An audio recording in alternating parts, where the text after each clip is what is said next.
الحمد لله نحمده ونستعينه ونستغفره ونؤمن به ونتوكل عليه ونعوذ بالله من شرور أنفسنا ومن سيئات أعمالنا من يهده الله فلا مضل له ومن يضلل فلا هادي له ونشهد أن لا إله إلا الله وحده لا شريك له ونشهد أن سيدنا ونبينا مولانا محمدا عبده ورسوله صلى الله تعالى عليه وعلى آله وأصحابه وأزواجه وسلم تسليما كثيرا كثيرا. أما بعد، قال النبي صلى الله عليه وسلم: من قال لا إله إلا الله دخل الجنة، أو كما قال عليه الصلاة والسلام. دوستو بزرگوں، الحمدللہ متعدد بار آ چکا ہوں. ہماری کسی مرتبہ بیان بھی کرتی ہوئے حسن کو چکا ہوں، لیکن آج بالکل ذہن میں نہیں تھا کہ مجھے کوئی بیان کرنا ہے. تھکا مادہ بھی اڑایا. اللہ تعالیٰ سب دعا کیجیے کہ باتیں تو کہہ دی، بڑی عمدہ باتیں بیان فرما دیں، لیکن جب اللہ تعالیٰ نے زبان دیا ہے، دماغ دیا ہے، تو کچھ باتیں کہیں دینا چاہیے.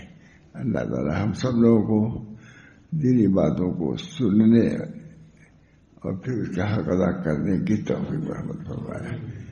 ربنا تقبل منا انک انت السمیع العلیم.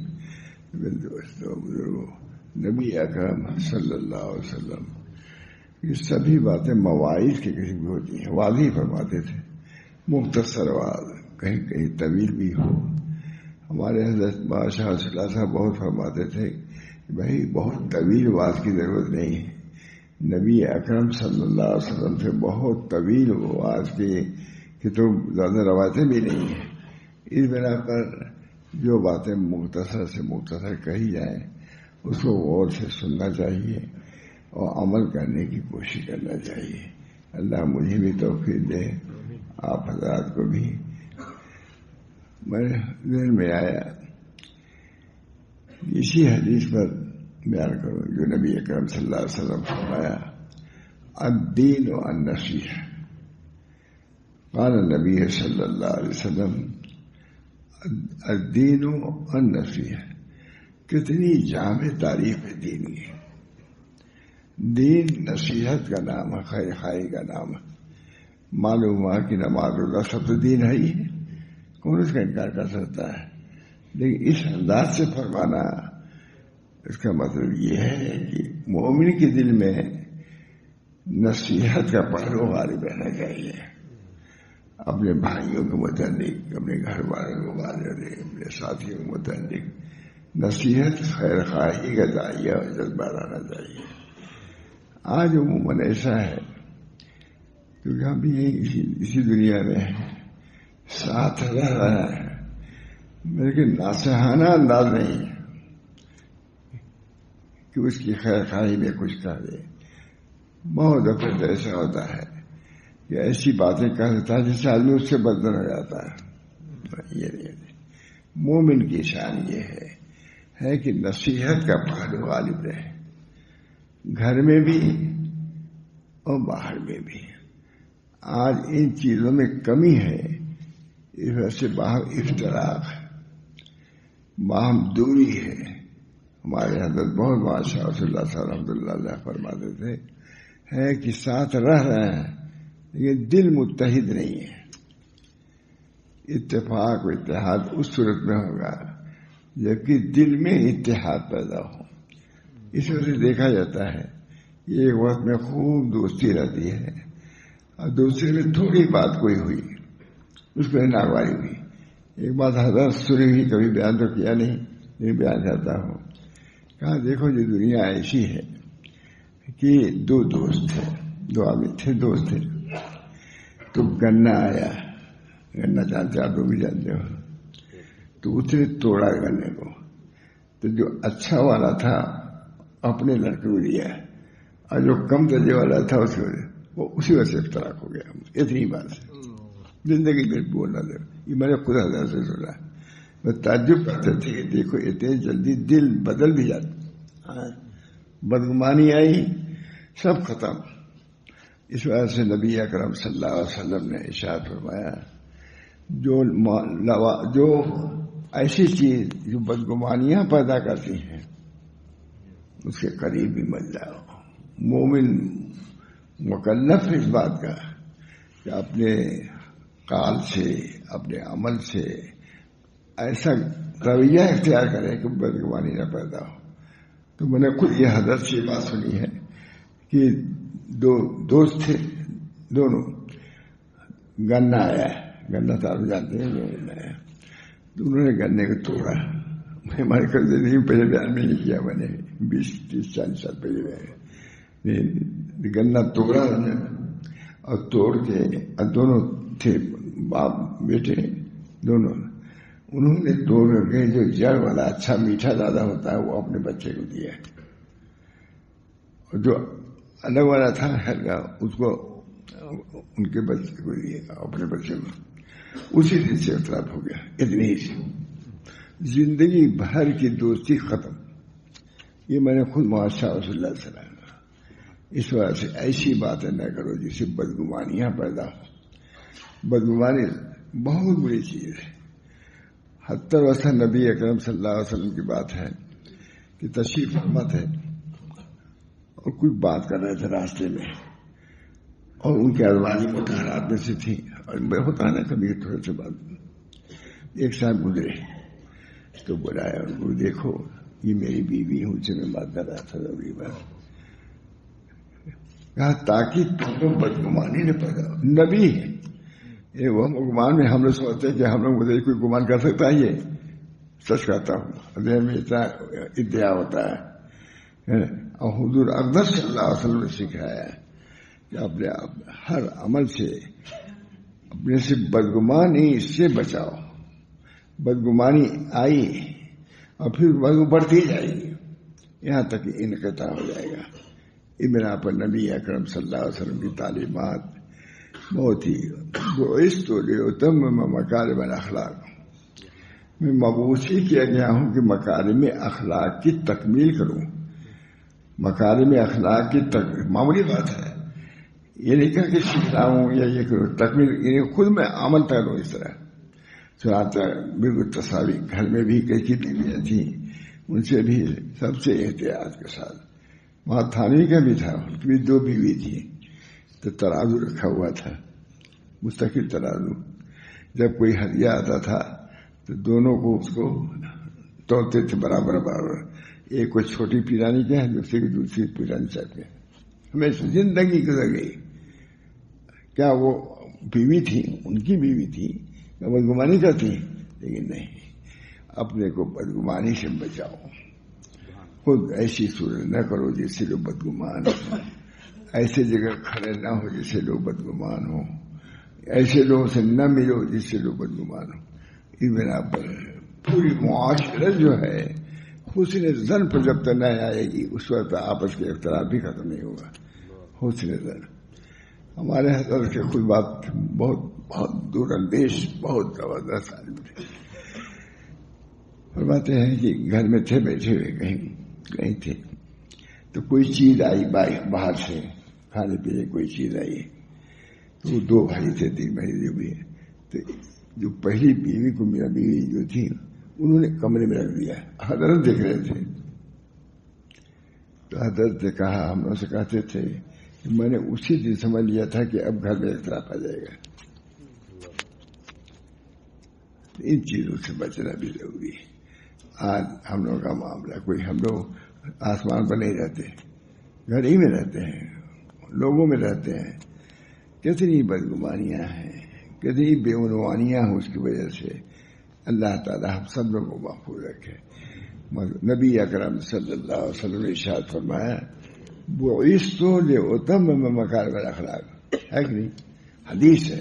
میری بےعزتی ہی اس لیے ہوئی ہے کہ مکارم اخلاق کی تکمیل کروں. یہ نہیں کہ مجھے نبی مسجد بنوانی ہے یا اس کے لیے مبعوث نہیں ہوا. وہ سب کام اپنی جگہ پر ہے, لیکن اخلاق اپنی جگہ پر ہے. ایسی بات نہ کرو جس سے بدگمانی پیدا ہو. لکھا ہوا کہ 3 آدمی اگر ہیں تو 2 آدمی کو یہ نہیں چاہیے کہ الگ ہو کر کے بات کریں. تو کیوں؟ اس وجہ سے تیسرے کے دن میں لازمی ہے کہ اس کے زبان میں بدگمانی پیدا ہوگی دل میں. بہرحال یوں ہی ذہن میں مضمون آیا. اللہ تعالیٰ ہم سب لوگوں کو دین اسلام پر قائم دائم رکھے، باہم میل محبت تعلق. دیکھے ہمارے حضرت کا تو پورا مشن ہی اسی پہ تھا. بدگمان بد اخلاقی چھوڑو اس کو. تصوف کی بات زیادہ نہیں کرتے تھے، جب اخلاقیات پر بیان کرتے تھے فرماتے تھے کہ تم تو سمجھے رہے ہوگے کہ ابھی ذکر پر اس پر خوب بیان کریں گے، یہ ہوگا، پہلے یہ ٹھیک کرو، دل ٹھیک کرو. بہت آدمی کے بعد جاتے تھے، وظیفہ شروع کر دیتے تھے. گئے حضرت حالی منتظر رہتے تھے. بارہ کس طرح معلوم ہوتا تھا کہ انہوں نے وظیفہ یا انہوں نے کوئی کہا ہو وظیفہ شروع کر دیا ہے. فرمایا کہ آپ کو شروع نہیں کرنا چاہیے تھا. جب ہمارے آئے تھے تو ہم سے اجازت دیتے. ہو سکتا ہے کہ وہ وظیفہ آپ کے لیے مناسب نہ ہو اور میں منع کر دوں، وہ سکھائے گا. آپ کو نہیں چاہیے تھی. جب ہمارے آئے، ہمارے خرقہ میں رہ رہے ہیں، ہمارا کھا پی رہے ہیں اور وظیفہ شروع کیا اپنا، نہیں، آپ کو شیخ کی اجازت لینی چاہیے تھی. تھانوی بہت تمام لوگ جاتے ہی تھے. ہمارے حضرت وغیرہ بہت محتاط تھے، بہت محتاط تھے کہ کسی طریقے سے بدگمانی نہ پیدا ہو. شیخ سے فرماتے تھے کہ ایک بار لوگ ہماری مجلس میں ایسے بیٹھتے ہیں کہ دنیا مافیا کی ان کو خبر نہیں ہوتی. شیخ کی خدمت میں بھی یکسو ہو کے بیٹھے، ذہن کو یکسو رکھو. سمجھو کہ ہم ایسی جگہ پر ہیں جہاں ہم کو یکسوئی اختیار کرنا چاہیے. آج رہتے ہوئے، مجلسوں میں رہتے ہوئے میں دیکھتا ہوں کہ باتیں درمیان کرتے رہتے ہیں. کیا فائدہ ہوگا؟ کامیابی تو کام سے ہوگی، نہ کہ حسن کلام سے ہوگی، ذکر کے التزام سے ہوگی اور فکر کے اہتمام سے ہوگی. میرے دوستو، اللہ تعالیٰ ہم سب لوگوں کو دین حق پر قائم اور دائم رکھے. بہت ضرورت ہے، کہنے سننے کی بھی ضرورت ہے. کہنے سننے سے چکنا نہیں چاہیے. تھوڑا موقع آیا کہہ دینا چاہیے. کوئی بات ہوئی چھوٹی چیز کہہ دینا چاہیے. تو حضرت تھانوی وغیرہ کا، ماشاء رسول اللہ صاحب کا، یا ماں تھانوی ماں اور بہت زیادہ کوئی بات ہوئی اللہ صاحب لوگ ٹھہر جائیے گا، اس کو بتا دیتے تھے. اس طریقے سے کام ہوا. بہرحال جو میں پڑھ رہا ہوں، کامیابی تو کام سے ہوگی، نہ کہ حسن کلام سے ہوگی، ذکر کے التزام سے ہوگی اور فکر کے اہتمام سے ہوگی. بہرحال مجھے بہت خوشی ہوئی. اچانک کہنا بھی پڑ رہا ہے، لیکن یہ کہ بہرحال ذہن میں بالکل نہیں تھا. لیکن جو بات کہا بیکار تو نہیں تھا، لایا ہی نہیں تھا. اس وجہ سے میں نے بیان کر دیا کہ اپنی اصلاح بھی اسی مرکز سے کروں. اپنی اصلاح بھی یہاں شروع کرنا ہے کام، تو کامیابی تو کام سے ہوگی، نہ کہ حسن کلام سے ہوگی، ذکر کے انتظام سے ہوگی، فکر کے اہتمام. فکر نہیں، دنیا غافل ہے. تھانہ محل جاتے تھے، یہ فرماتے تھے شروع کر دیا کوئی کام. کہا بھائی تم اتنے دن سے ہو، ملے بھی نہیں کسی. کہا حضرت وظیفہ شروع کر دیا. کہا میرے یہاں آ کر کے بغیر میرے پوچھے کیوں شروع کیا؟ وہاں فوراً پوچھنا چاہیے تھا کہ ہم کون سا وظیفہ شروع کریں یہاں پر. ایسی بے عنوانیاں ہیں جو اصلاح کے طالب ہوتے ہیں، وہ بھی ایسی بے عنوانی کرتے ہیں کہ وہ اصلاح نہ ہو. اللہ تعالی ہم سب لوگوں کو اپنے ان اوقات کی قدر کرنے کی توفیق بنوا رہا ہے. اللہ تعالیٰ پھر انشاءاللہ ابھی رہنا ہے تو پھر بیان ہوتا رہے گا. یہ تو بالکل ایسے ہی کہ انہوں نے کہہ دیا، نام آ گیا تو میں بیٹھ گیا. میرا ذہن بالکل اس میں نہیں تھا. دعا کیجیے اللہ تعالیٰ مجھے بھی اصلاح کی پیدا فرمائے. اور صحت بھی ذرا کمزوری ہوتی جا رہی ہے، اس کے لیے بھی دعا. آپ لوگوں بالکل میں اپنا سمجھتا ہوں، ایسی مجلس کہیں دنیا میں نہیں سمجھتا کہ میری ہے. لیکن یہاں دیکھ بیٹھ گیا، ایک لفظ ذہن میں نہیں تھا، بول دیا ایسا کہ اتنا بھی بول دیا، اتنا بھی پسند کریں گے. یہ دے میرا تعلق نہ کوئی یہاں بھی نہیں ہے. بہرحال اللہ تعالیٰ آپ لوگ سے جو تعلق میرا ہے اس تعلق کو اللہ کارآمد بنائے، دنیا میں بھی اور آخرت میں بھی. اصل یہی ہے کہ ہم ان کے دوست ہیں، ہم ان سے ملنے والے ہیں، ہم ان کے رفیق ہیں. تو یہ چیزیں آج جو ہو رہی ہیں ایسے لوگ ایک بڑی جمع بھی ہو گئے ہیں. مجھے اس کا بڑا اثر ہوا. بہت جگہ بہت اعلان ہوتا ہے تب سے آدمی آتے ہیں آنا جانا تو ہی ہے لیکن بہت کابش. میں یہاں مانو کتنے دنوں سے میں آتا ہوں ہر مرتبہ بیان کرتا ہوں. اب یہ نہیں کہ ہمارے تو جو بیان کرتے ہوں کریں گے اتنے لوگ موجود ہیں. یہ بہت سعادت کی بات ہے لوگوں کی. پہلے تو سما ہے اس کے بعد اطاعت ہے. فسمعو سنو فسمعو اسما پہلے سما ہے اس کے بعد اطاعت ہے. جب سنو گے نہیں تو اطاعت کیا کرو گے؟ اس بنا پر سما بھی ضروری ہے. بات ہو کوئی بیان ہو. میں جو جلسے ہوتے ہیں میں کبھی شریک ہو جاتا ہوں وہاں بلکہ اکثر کہ جو عالم ہے بیان کر رہا ہے سنو. ہمارے وہاں محمد احمد صاحب جا کے شریک ہو جاتے. مواعظ جو عام ہوتے ہیں اس میں بیٹھ جاتے تھے. ہو سکتا ہے کوئی کام کی بات مل جائے ہماری اصلاح ہو جائے. مگر اللہ تعالیٰ ہم سب لوگوں کو اصلاح اپنی اصلاح کی فکر پیدا کرے. اور جب فکر ہوگی تو اللہ تعالیٰ ضرور انشاءاللہ العزیز اصلاح سے موصوف فرما دے گا متاثر فرما دے گا کاموں سے. میں بس کرتا ہوں. اللہ تعالیٰ ہم سب کو عمل کی توفیق دے. اور ابھی تو کئی دن رہنا ہی ہے نا کئی دن رہنا ہے تو انشاءاللہ بیان ہوتا رہے گا. دعا کریں. اللہم صلی اللہ علیہ وسلم. اللہم الف بین قلوبنا واصلح ذات بیننا واہدنا سبل السلام ونجنا من الظلمات الى النور وجنبنا الفواحش ما ظهر منها وما بطن وبارك لنا في أسماعنا وأبصارنا وقلوبنا وأزواجنا وذرياتنا وتب علينا إنك أنت التواب الرحيم. آپ حضرات کی محبت سے اور پہلی ہی سے فرمائش سے بیان کی خواہش ظاہر کرنا یہ بھی آپ کے طلب حسن طلب کی دلیل ہے. طلب ہی تو اصل ہے. آج طلب ہی نہیں پیدا ہو رہی ہے اور آپ لوگوں کے اندر طلب ہے. اللہ تعالیٰ آپ کو محروم نہیں فرمائے گا. وہ نعمتیں جو مخلصین کو دیتا ہے آپ لوگوں کو بھی دیتا رہے گا. اور الحمدللہ کچھ اثرات یہاں ہیں میں سمجھتا ہوں. میں بہت دنوں سے آتا رہتا ہوں ہے. اس بنا پر اللہ تعالیٰ سے دعا برابر کرتے رہنا چاہیے ہے کہ ہمارے اندر طلب ہو دین کی طلب ہو علم کی طلب ہو اپنے مشائخ سے تعلق ہو. انشاءاللہ پھر ترقی ہے. اللہ ہم سب کو توفیق دے. وآخر دعوانا الحمدللہ رب العالمین.